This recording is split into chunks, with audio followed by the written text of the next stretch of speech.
Hello and welcome to this episode of the Star Wars Universe Podcast. Today we're talking about The Mandalorian, Season 2, Episode 7, The Believer. I'm here with Paul Hoppe and Ashley Coffin. All this and more after a commercial break we have no control over.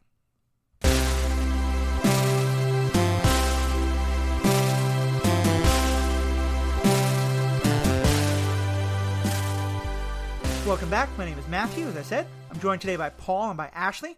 How are you folks doing tonight? Really good. Really pumped about this episode. It was so much fun. It sounded like this was one you really liked.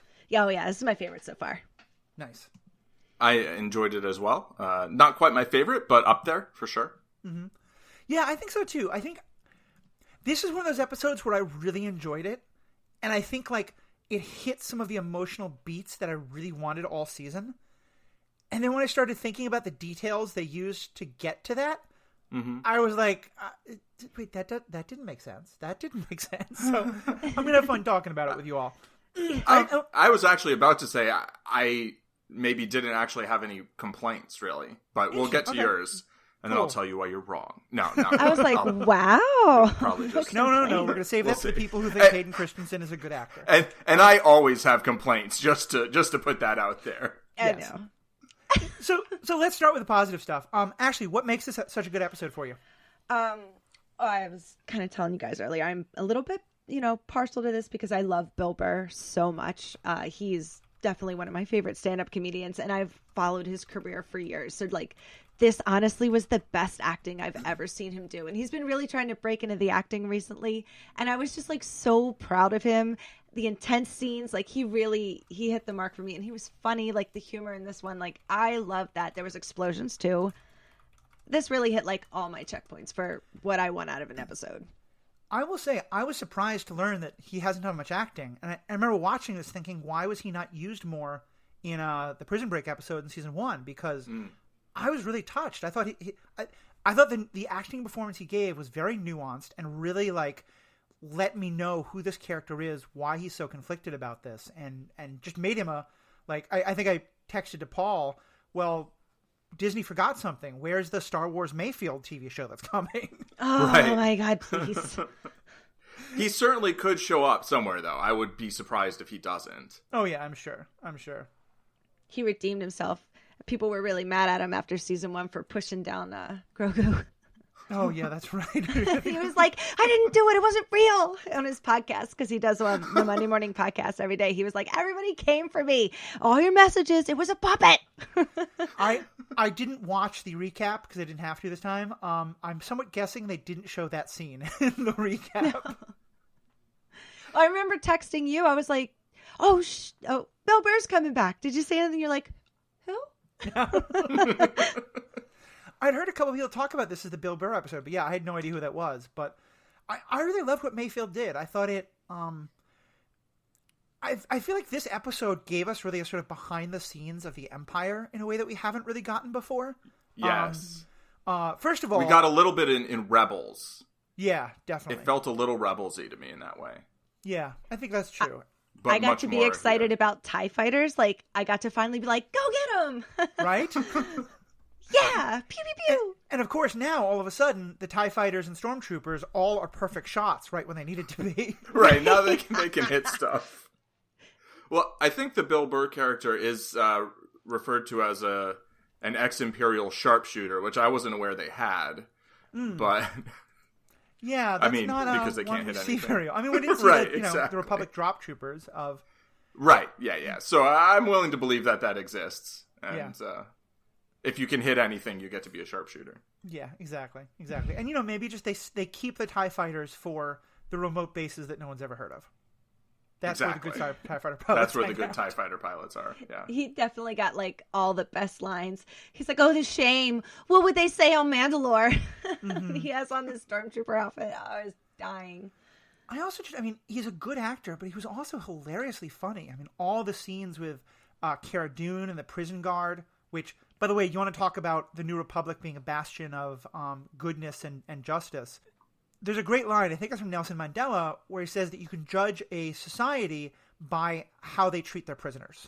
And the New Republic is not really showing itself as the bastion of democracy and justice in how they treat their prisoners. No, it is not. They still have prison labor, right? Mm-hmm. Which we could go into a long conversation about that I don't think is for this podcast, but needless to say, I'm against it. Right. Prison labor and not the best job of conveying information to the prisoner about what's happening to them. That too.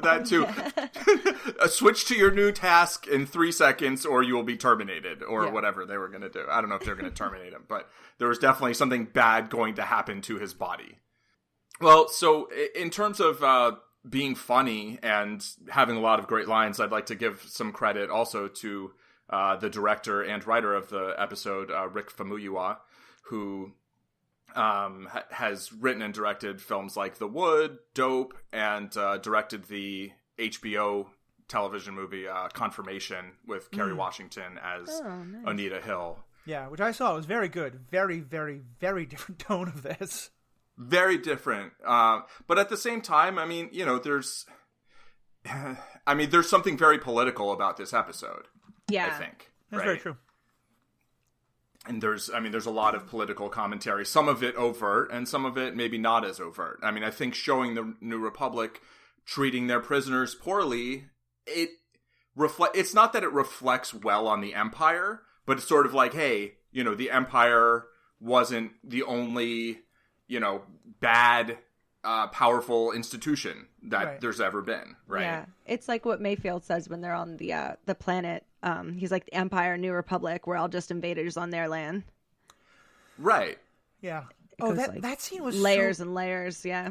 Yeah, I felt like that scene between him and Jin was so powerful because I mean, he's right in general in terms of any planet, but especially and we haven't seen much of this in The Mandalorian yet itself, and I think maybe Jin doesn't know this, but for those who've seen episodes about Mandalore in the Clone Wars or Rebels or in some of the books, I mean, it's a very warlike society, and I mean, part of why the Jedi were fighting it so often was that often the Mandalorians were trying to conquer a lot of other places, or at least trying to assert their dominance. So, yeah, I mean, I think there's definitely a real connection there that Mayfield's making. I think is it Jin or is it Din Djarin? It may be Din Djarin because it's spelled D-I-N, so I think it's Din Djarin, which is an easy name to then mess up or kind of. I find that pronunciation a bit less jarring. There you go. At least it's not jar-jarring. You're fine. Oh, yeah. You keep saying that, but I think you're going to have to start paying me before you can fire me. When I have enough, okay, so good, that's a good ad for the Patreon. Get us enough money that I can pay Paul so that I can fire him. Nice. Nice. There we go. That's the sales point. That sounds fun. So let's talk about that as well. I thought one of the most powerful scenes was when they were driving through that little town with all the people, because I think that also really drove home, to these folks. Like, the Empire doesn't care about them, but probably the Republic doesn't care about them either. Yeah. I mean, if the Republic really cared about them that much, they would probably know the Empire was there. Right. Right. And it's a huge galaxy, and they're still just kind of getting Of course. They're mitts out there, but there's only so many times you can go to a place and find out the Republic just isn't here yet.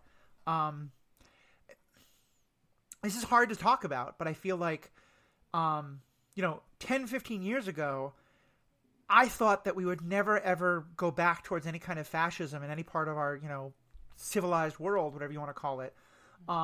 Said with incredible quote marks for all the, et cetera, et cetera. Yeah. But because it's like, well, of course, no, why would people want to? And I feel like this episode really highlights, they did such a great job of, in that moment with the prisoner, both with the prison itself, but also the fact that, Cara Dune is hunting for this child. And there isn't now a huge New Republic army that found out about the child and wants to get involved. It's just these, bunch of weirdos who are going off on it together. Right. Scrappy band. I'm watching. This show is making me understand why some people want the trains to run on time, and why for them the Empire might be the better choice. I don't feel that. I don't feel like. I mean, you mentioned something about the video game, right? Kind of giving you some of that feeling as well. Well, there's a difference. So there's the Star Wars Squadrons is a great video game, and in it, you play two different characters: one an X-wing pilot, one a TIE fighter pilot, and one rebellion pilot. You bounce back and forth between ships. And in the game, like when you first get initiated into the TIE squadron, you get all these stirring speeches from people, and some of them are about people whose parents died in Republic attacks and things like that. And you're just like, oh, yeah, okay, cool, sign me up. I don't mean that. This show hasn't convinced me that I want the Empire to be back by any means. I just mean, and thank you for that clarification, or a chance to clarify. I just mean I can understand why some people in this universe are actively choosing to be part of the Empire instead of the New Republic. Okay, yeah, I can see that. Sense. Yeah, I mean, the episode was titled The Believer, right? Right. And there's that long-winded speech by The Believer. I mean, I assume that's who it's referring to, about, basically why the Empire is important, why it's there, and what the advantage of having it is compared to, the New Republic, which apparently isn't as efficient because they don't have a Sith Lord trying to coordinate everybody's minds together. Or, maybe that's not the way this guy looks at it, but there's a sense that the Empire represents order and that the New Republic is disordered. I would say that a lot of the bad things about the New Republic are also its order, right? Yeah. So, I might fall more on the side of like, well, maybe we don't need something that is this huge overarching government. I mean, beyond like maybe trying to keep individual places from like creating Death Stars and stuff like that. That'd be a good thing. Let's, not have those. It all seems very like, as not knowing as much of the background, it looks like a very Hail Hydra kind of thing, or like it's Hydra. Like there's a lot of the Empire people are, wearing the Republic stuff. They're like, yeah, we're the Republic. Wank. Yeah, I think it's definitely true. Did they say the name of that character who was talking to Mando and yeah, Mayfield Wayfield says it. It's like Vin something, I think. That actor, that's Richard Brake. That guy's awesome. He's in so many horror movies. He's a psychopath. They picked the right person to do that because he's so intense. Valen Hess is the character's name. And yeah, I think that's a great way to put it. He also played the Night King in Game of Thrones. Oh, really? I was rooting for him. Oh, yeah. And Joe Chill in Batman Begins. Nice. Okay. Yeah, no, I definitely agree with that. I feel like Not in this. I was rooting for the Night King, just to clarify. No, At this point, me too. I kind of was too, yeah. There's also a great meme that's going around about someone being very concerned because once again, Pedro Pascal is being sent to try and protect a short, sassy person, and he's only going to fight with a spear. Right. So that was kind of brilliant. But yeah, I agree with you. I thought that actor he did such a good job of like, I've seen the people who say like, oh, we're helping the people, of course. And they all know it's bullshit. They just want the power. Right. I fundamentally believe he thinks he's doing the right thing. And he believes that, like, if those 5,000, 10,000 people had to die, well, they're going to believe in the end that we did the right thing. Which, to me, makes him much more terrifying. For sure. For sure. He's a believer. He's a true believer in the cause. He thinks they're doing the right thing. And so he's just going to keep doing that, no matter what. Until he maybe gets shot in the chest. It was so satisfying. And then blowed up afterwards. It was very... It was. I was like, how long do we have to listen to this? Oh, okay, there it is. Cool. Yeah. Now we're back to the action. He's like old brown eyes. That whole scene was awesome. It was very intense. It's funny. We often talk about Pedro Pascal as being this great actor because of what he can do with a helmet on.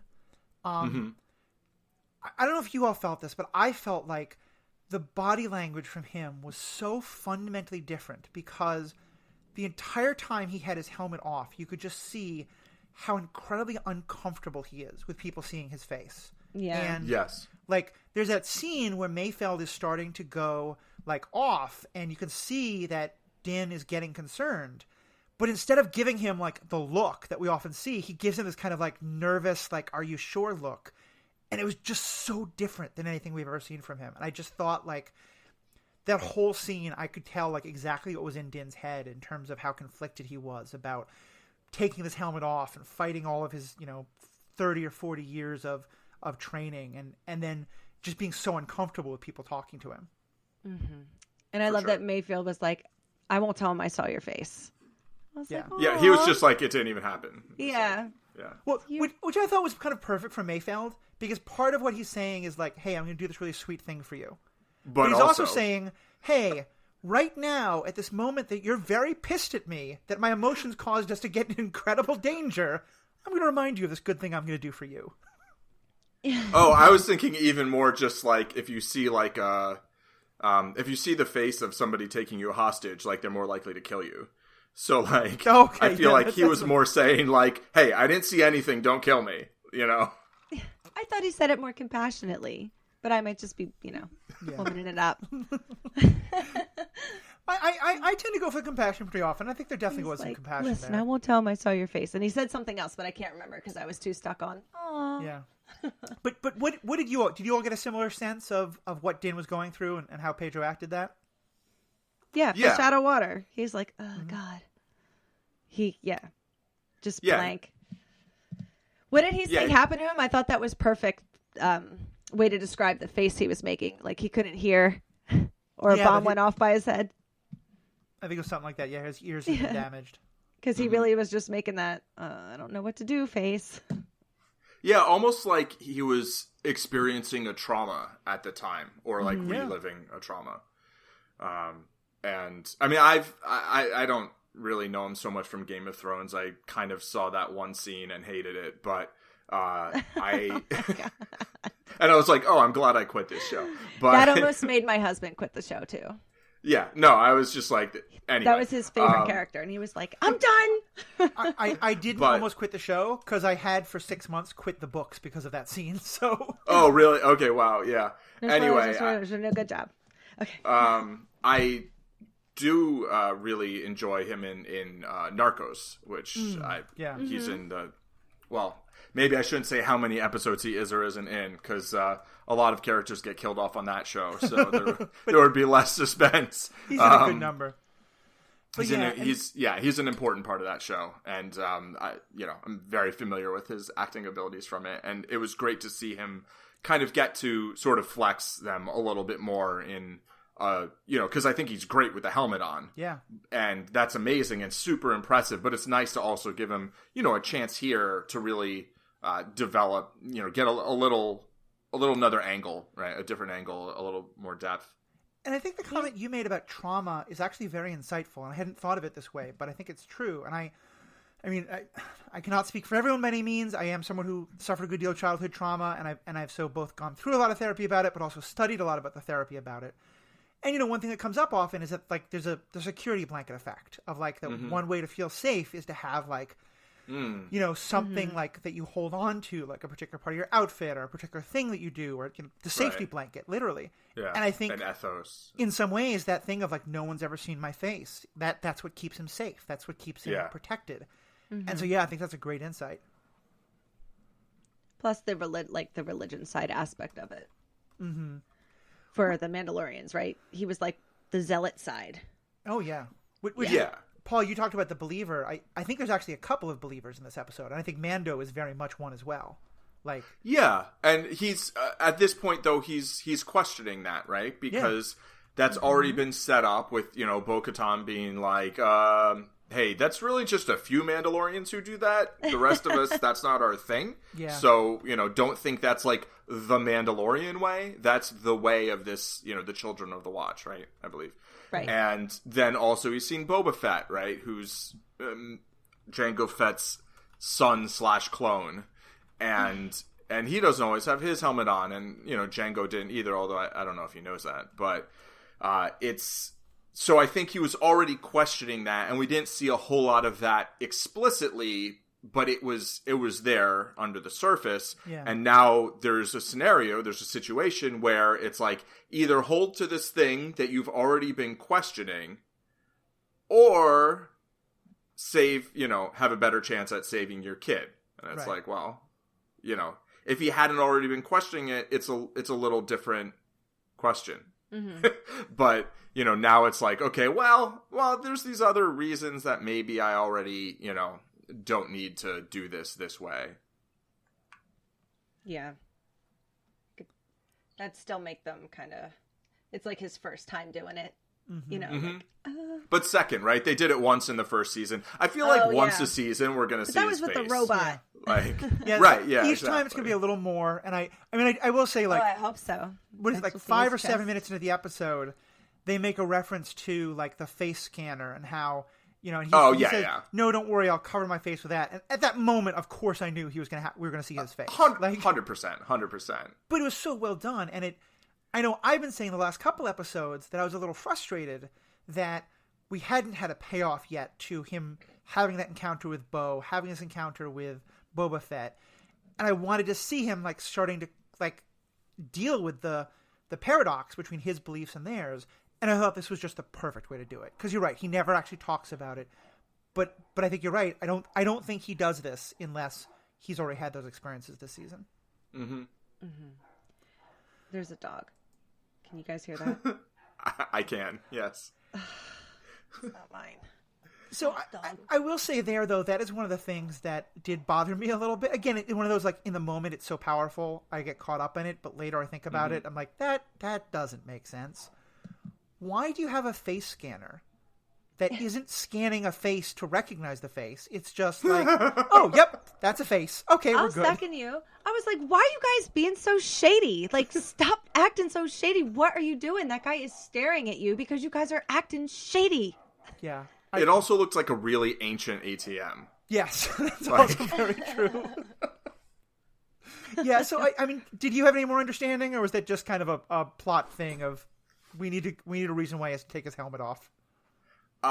It was just a reason for Boba Fett to be like, oh, they definitely recognize my face. Yes, which is also a great joke. Yeah. Yeah. But yeah, in terms of like logistically, like it's like okay, it's a little it's very devicey, you know. It doesn't feel super organic. The other thing that felt kind of weird to me was the pirates. Oh yeah. What pirates is like?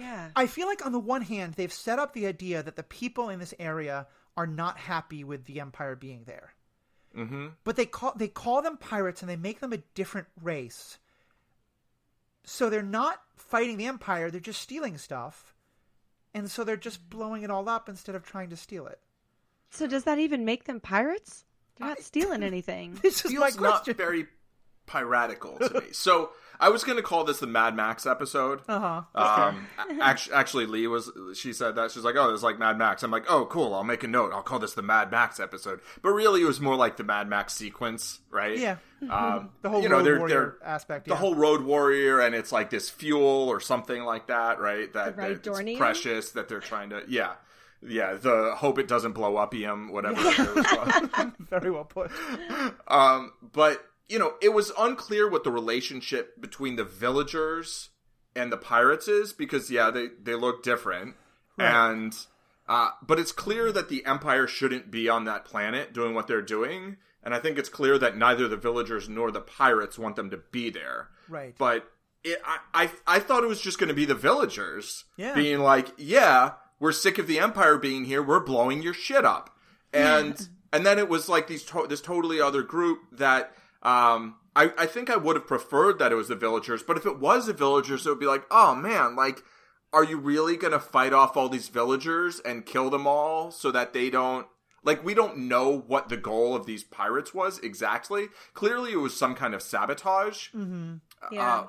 What their goal was in terms of blowing all these up is unclear. Maybe they're other villagers from somewhere else, right? Yeah. Maybe they live up in the woods or whatever, and then, you know, and their homeland has been taken over by the Empire, and this is the remnants of the Empire. Maybe they've been fighting them for decades. Who knows? And because this feels like this very kind of scraggly band of Imperials, right? I mean, they've got a couple TIE fighters, and they've got, I don't know, it feels like couple hundred people, maybe. Yeah, right. It's a small little base. Yeah, but like they don't seem that well outfitted. You know, their uniforms are kind of dingy. They're not all polished up like the Empire used to be, and not like they are on Moff Gideon's ship, right? So I think it's unclear. Like, do these former Imperials how connected are they to Gideon's former Imperials? I think it's fairly unclear. Mm-hmm. And like they're not necessarily doing the same thing together, right? We've seen maybe 3 separate groups of former Imperials so far. And it feels like they're still there. They're still trying to get this Rhydonium or whatever, and try to refine it, and then they're using that for some other Empire stuff, but we're unclear exactly for whom. Like, is it for Gideon? Is it for Thrawn? Is it for some totally other post-Imperial warlord kind of thing, right? We don't know really what kind of structure is remaining. Right. But, meanwhile, it seems very reasonable that the locals of the planet would be like, enough of this, we're blowing your stuff up if you keep trying to take it from us. But, like, yeah, that's not really what piracy is. Piracy is, like, stealing it, right? Yeah. Like, that's the goal behind piracy is generally profit, so, yeah. I feel like you really got to the heart of it with what you said about if it is the villagers, which seems to be the only explanation that actually makes sense, then Din and especially Mayfeld, like, fighting against them feels really, really bad. I'm just guessing in the dark here, but I think that there's some level to which they wanted to have a really fun action set piece, and I think it was a very well done action scene. I thought, me that's too. what I was like, they were there, so I got to see them get put to bed. Right. That is why they were there, because he owned all of them, and I loved every minute. He was like, good night, boop, bye. Yeah. And so I think they had an action sequence, and then like maybe originally it was going to be against the villagers, and then realized, wait, no, that looks real bad. Okay, let's make it against someone else. Yeah. Because it felt like a flimsy excuse to have a fight, but it was a great fight to watch. Mm-hmm. It was a great fight, and I did feel conflicted, like, until then they weren't human looking, and then I was like, so that's not the people that we saw, or, right. I mean, they can be connected, we don't know, right? Maybe just the them. people that they saw in that, yeah, but it's, it still felt like not quite right. But at the same time, I think the idea was definitely to kind of show us what it felt like to be part of the Empire and to have, what from the Empire's view are these terrorist attacks on them. Right. Right. That's a really good and way of putting it. to not be like on the side of the Ewoks. Right. Yeah. and I think they made them not human looking, probably so that we didn't feel too strongly in that way. So we weren't like, oh man, like how many people are you killing who are being oppressed by Imperials in order to get this one kid back? Right. They were definitely kind of scary looking, like they were humanoid, but definitely in a kind of like they don't inspire feelings of empathy. Right. Exactly. Which then I think that's its own thing. It's like, okay, well then that's just kind of like speciesist, right? Yeah. And that's something that I think the viewer has to deal with, but I think a lot of viewers probably won't dig too deeply into. Mm-hmm. But it definitely feels like they kind of wanted to have it one way, but then also not have it completely that way. Yeah. So, all right, fine. I have complaints. Yeah. Damn. And I'll just say one other thing about that, and then we can talk about how good many. the action scene was. Mm-hmm. How long does it take between activating a thermal detonator and the thermal detonator exploding? Because by my count, it went from 3 seconds to 8 seconds to 12 seconds, depending on... I'm making up these numbers, but depending on what the plot needed, the time of explosion was very variable. Yeah, that's exactly whatever the plot demands. Clearly. 2 things that I thought were really cool about the fight scene. One, there was a couple times where Din fought in a way where he was like, whatever, I'm bulletproof, and then like his armor took damage, and he was like, oh. And it's like, oh. But the other is, I don't know if you caught this, we clearly saw him effectively using a spear to kill someone. And I was like, oh, okay, yep, you've shown us the spear, now you're showing us that he can use a spear. It's like we're setting something up here. It's a little foreshadowing. Correct me if I'm wrong, but I don't think in all of Star Wars I've ever seen a blaster run out of blasts. No, I don't think it's ever happened before. Yeah, I didn't know that was a thing. I just noticed. But then he threw the gun at him, right? Yeah. Which is the pro move. Yeah. I thought maybe the idea was kind of what Paul was saying before about how this is kind of like a dingy, rundown part of the Empire, and so maybe they have like bad technology that's not working very well. Yeah. But yeah, certainly we've never seen someone be like, conserve your ammo in any way. Right. I think it was more it malfunctioned than that it, like, the clip was empty. Oh, like, okay. It felt I was like going to say, I was like, nah. In what world does a blaster not have blasts? I mean, there should be some power source, right? Which I would imagine gets run through eventually. And, right. It seems like they don't take great care of these drivers of these things. Yeah. Right? Like, they're like, oh, we lost one. Oh, there goes another one. And like, wait, what? What's going on? So I kind of felt like they maybe, they don't give them the top shelf blasters. They're like, you'll be inside the truck. What do you need a better blaster for? Yeah. Which, by the way, why does no one put locks on their vehicles anywhere in this universe? Like, we've numerous times seen people climb into the top of an ATST. We see that you can just, like, climb into the top of one of these vehicles. Earlier, you could just walk right into the Razor Crest and take your armor back. Like, Yep. I don't get it. It. Just, locksmithing just isn't something that's really been thought through in this galaxy. It's because mostly you have dangerous doors, right? So people are less likely to break in. Yeah. They don't have clickers yet. The boop, boop, boop, boop. There you go. Yeah. There's no clapper anywhere in this universe. Speaking of the fighting, I don't know what that bomb was that Boba Fett dropped, but that shit was cool. Yeah. That was like one of my favorite parts. I'm such a sucker for that stuff. Yeah, Matthew, I think you had something illuminating on this, right? Yeah, so it's funny, the Good number word. of people who have posted saying, that's awesome, why have we never seen that in the Star Wars universe before? We have seen it in the Star Wars universe before, used from that exact same ship. Jango Fett uses that same kind, it's called a seismic charge. Wow, I sound like a geek right now, but I'm a stranded panda, I'm embracing it. Do it! But they use that charge in Attack of the Clones, which, because it's one of the all-time worst Star Wars movies, I think most people have utterly forgotten. Blocked it. Yeah, We just watched that. I think I feel like I remember. They did that on that water planet?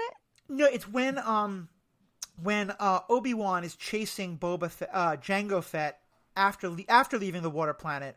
Now towards Geonosis, and they're in that asteroid field. The asteroid field. Oh, okay. And he keeps using them to blow up. And yeah, it has that awesome sound effect, and it's so cool. Mm-hmm. And yeah, it's very cool. I mean, the minute Slave 1 started to have like people chasing it, I was like, okay, I know what they're about to do here. And it was totally worthwhile. You're totally right. I remember that now. I gotta go tell Ken. Right? But like, I've heard from 6 different people who I think it was pretty diehard Star Wars fans who had no memory of it, because why would you remember anything from that movie? I only saw that movie the one time that I felt required my viewing, and I have blocked most of it outside of the unforgettable line about sand. Yes, that's awesome. I don't like sand. Yeah, that's fair. But I'm so in love with you. That one was bad too. Yeah, that was bad. Poor Natalie Portman. I actually don't like sand. I mean, it's not the best. Like, it's a legitimate complaint. It's just not the most romantic thing to say to someone. I mean, which it got Queen Amidala. I'm going to announce this here, by the way. There's been some discussion back and forth about how people feel about Hayden Christensen returning to a new Star Wars property to play Anakin again. We won't get into play Vader. Play Vader. He's going to have the mask on. We don't know yet. We're not going to speculate. That's all going to be tomorrow. Actually, you and I and Brian Klein will talk about that tomorrow. Enjoy. But I will say now that at some point I'm going to put on the Stranded Panda chat, which, if you're not in it, it's a great place to join. It's a Facebook group. We get into all these great discussions. But I'm going to put a challenge up of asking people to record themselves saying that line of, can you give a better delivery than Hayden Christensen of the worst line of dialogue that I've heard in 30 years?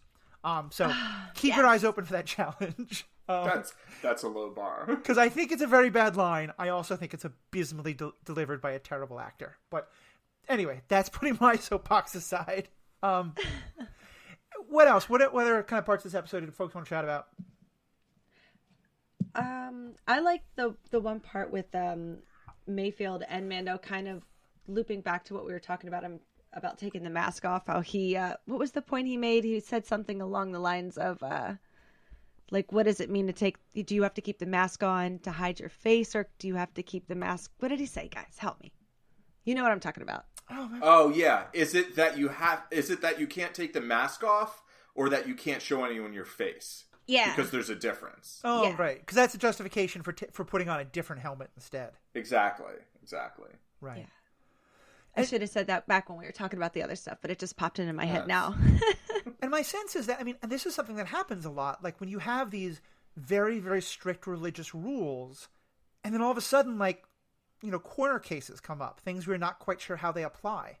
You know, I think that was part of the thing, is like, he thought that probably like putting on the Imperial armor instead was not great, but was maybe not quite so bad as someone seeing his face. And so it was like kind of like one step at a time. Yeah, exactly. Like it was basically, okay, half a step over the line. I thought it was just no one can see your face. Like you can't show your face to anyone. So having some other thing on seemed totally reasonable to me and within the creed. But then being like, okay, I'm going to take it off and let the Empire have my face in their databank or whatever. Right. However those scanners work. I mean, I figure that will be a plot point. Although obviously Gideon already knows who he is, right? He used his name. But I mean, one thing that I know happens in real religions, or in any kind of place where like there's a creed of some kind, is you set the original rule, and in the circumstances of the time, the only way to follow the rule is to do it this one particular way. And so just what gets handed down over generations is you have to do it that one particular way. So I could very much understand if like the original rule was no one gets to see your face, and maybe that's the official creed, but it's always taught as never take off your helmet. I think that's totally a thing that could happen. The only last thing I wanted to comment on was that one last scene at the end where Mando doesn't quite say, I have a very particular set of skills, but he says everything up into except that.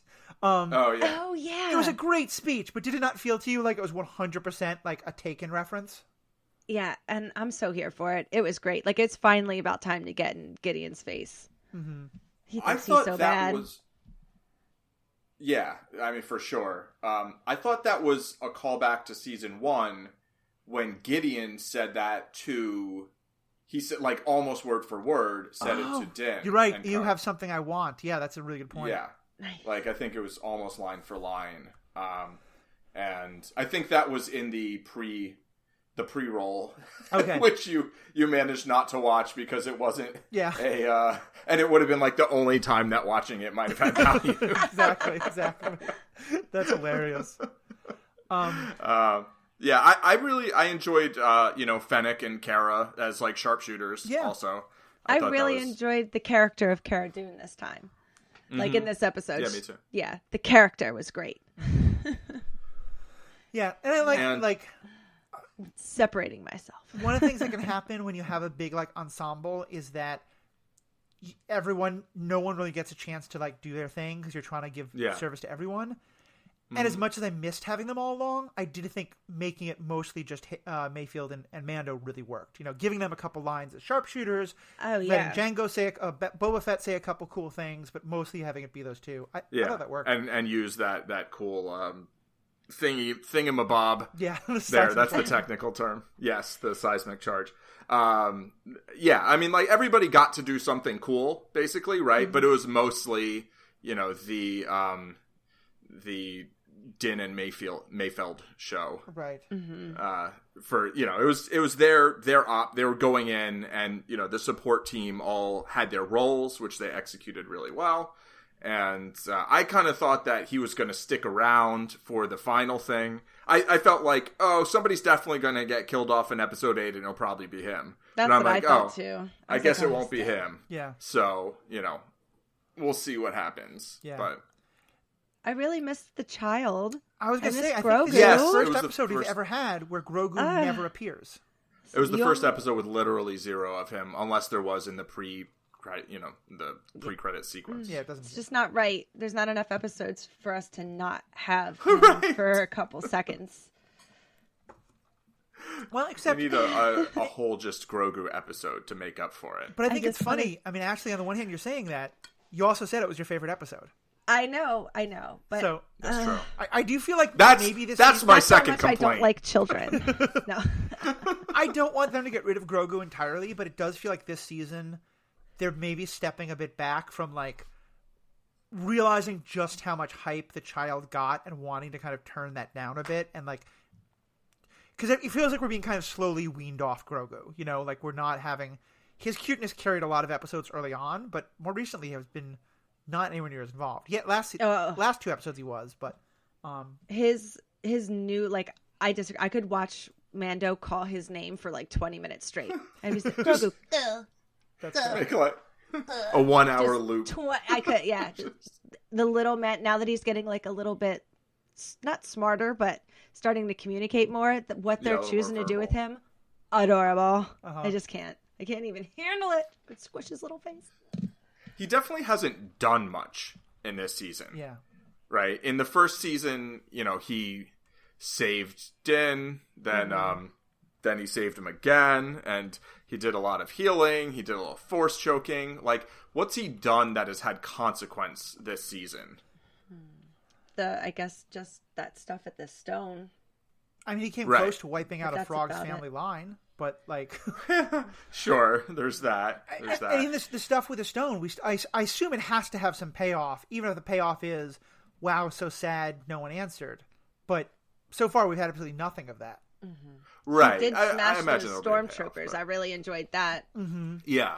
But again, to like weak. No real consequence, right? That was just kind of like, let's see him have his powers, but then he gets all sleepy. And yeah, they better watch out, though. Yeah. When compared, like in season 1, to figure it out. He had saved Mando's life numerous times by now in season 1, in a way that he's not doing it all in season 2.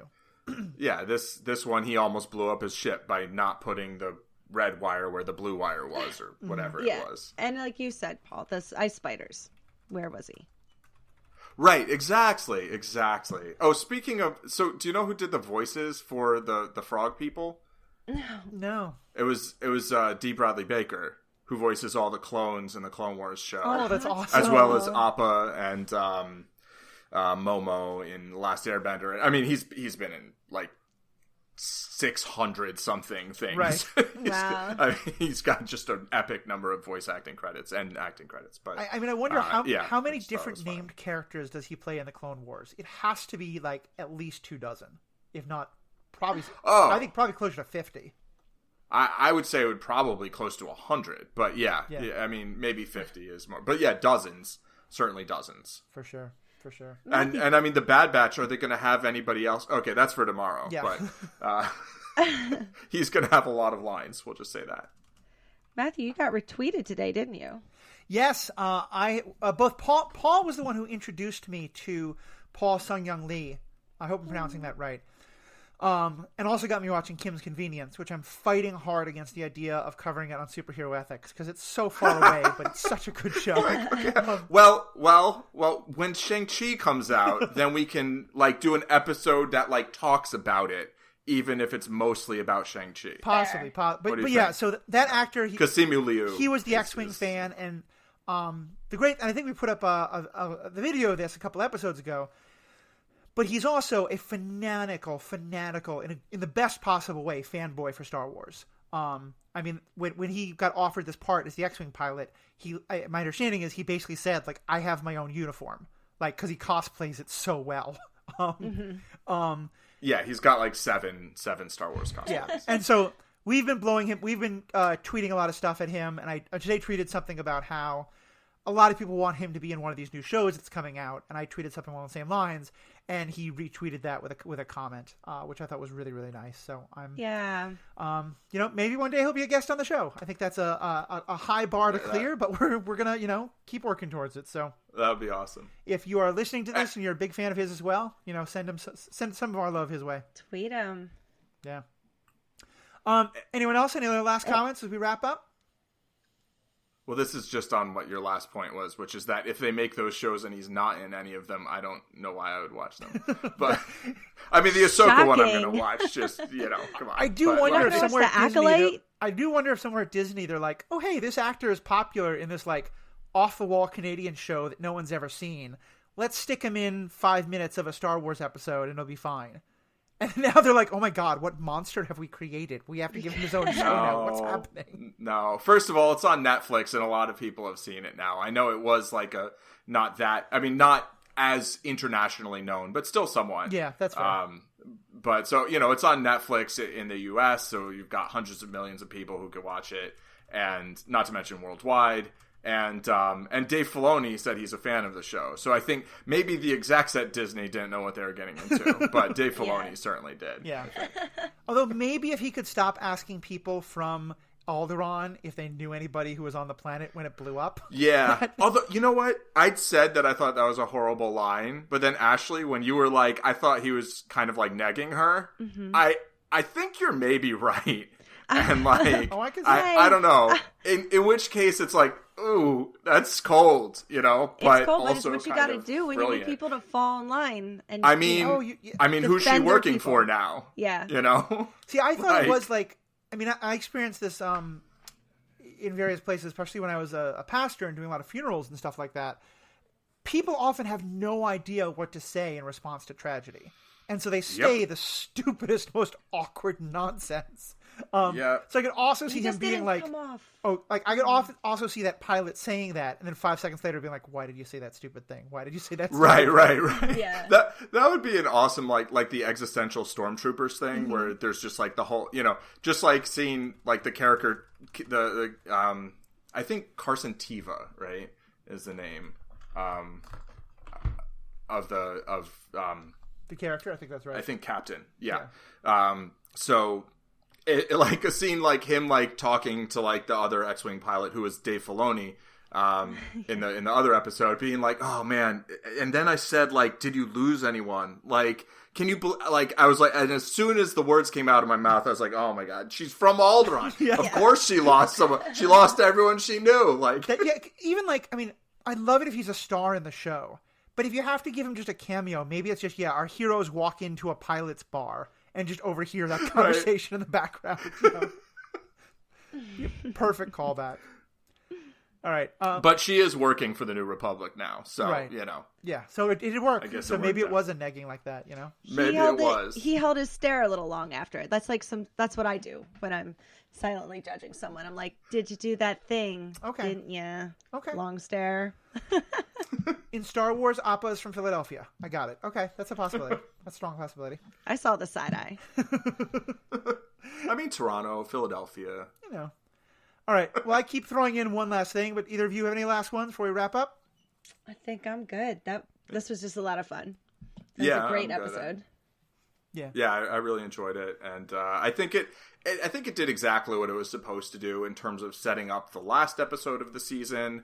I thought it was pretty clear like what to expect from it early on, which I kind of found nice. It was like, okay, this is the episode where they go find out where they're going to go in the last episode. Yeah. And then it was a fun journey of that, and it felt very modular. Yeah, I think that's true. And in a way that was satisfying to me.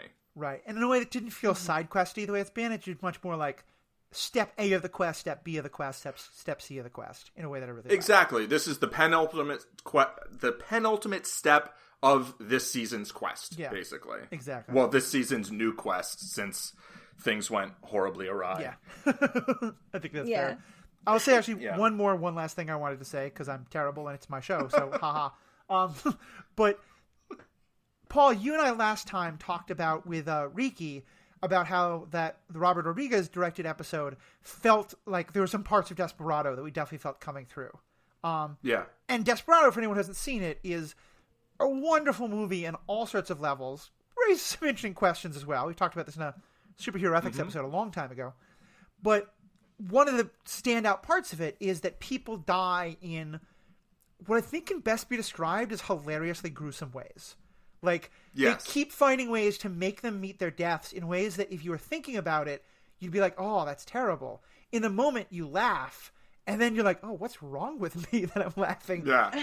And I got that exact same feeling fighting the pirates, especially when, like, the one of them who, like, crashed against the front of the truck, then fell on the ground, then, like, we clearly heard the wheels thudding over his body. And then another one who, like, got, like, thrown amongst the wheels and stuff like that. It part of it's kind of what we were talking about before, about, like, further, like, making us not empathize with the pirates. But I definitely was like, oh, you really want to show us that they are dead in bad, bad ways, don't you? Right. PG-13 dead. Yeah. Yeah, and many of them exploded, and because Robert Rodriguez really held himself back. Think like Dusk Till Dawn versus for sure. Yeah, these are PG-13 ways of doing more Desperado or Dusk Till Dawn type stuff. And, yeah, I think it's so true. Yeah, but yeah, there definitely was a. If you really pause to think about it, you're like, are these pirates wrong? Yeah. Should I be cheering their deaths? Yeah. I definitely felt kind of like, why did I? He could have just fallen off the truck, I didn't need to read the subtitles of thud, thud, thud, or thudding, or whatever it was, Yeah, the closed captions too. I think actually added a lot when they were in the Imperial base. Like they would say things like the stormtrooper would be like, "Oh, can you believe that they survived? That they got through that? Blah blah blah. Oh, nice, stuff like that." But then also the narration of the sounds of crunching bones and whatnot is it was a lot. Yes, it was a lot. All right, so fans, we've had our say. What do you think? Like this episode, dislike it? Let us know. We'd love to hear from you. We've had a couple of feedbacks that are kind of general on the show, and that we're going to do kind of a thing at the end. But if you've what are you thinking is going into this episode? Make some predictions. I will, if you write them in, it'll be date stamped. I'll make sure to announce. You got this right. Won't make too much fun if you get it wrong, because we get it wrong all the time. You can find us by going to strandedpanda.com. Click on the Star Wars Universe podcast picture, and it'll give you all the social media links of how to find us. Also on strandedpanda.com, you'll find a lot of other great podcasts. Paul and I have done a lot on superhero ethics. Ashley can be found on almost all of PandaVision at this point. And Ashley, you and I are getting ready to do a series on The Stand, the coming show for CBS. I can't wait. We viewers, we suffered so that you could have a better experience. We watched the 1994 full miniseries of The Stand. And if you ever needed to be reminded that 1994 television was real bad, The Stand is a great way to see it. So a lot of great content. I know our friends over the MCU cast, they're going to be recording because it turns out that among all this amazing news about Ahsoka and the Republic and Rogue Squadron, the MCU might have dropped one or two interesting pieces of news. So they're going to do a whole episode about that. Coming soon will be a whole episode of us talking about all the new Star Wars content that we're excited about, how it's all tying together. We know right now, folks, you want stuff to listen to. There's so much on Stranded Panda to check out. So on behalf of myself, Ashley, Paul, thank you two so much. Thank you to all the fans. Have a great day. All right, guys, let's go fill out some TPS reports. And remember, Jeff will be watching your office work.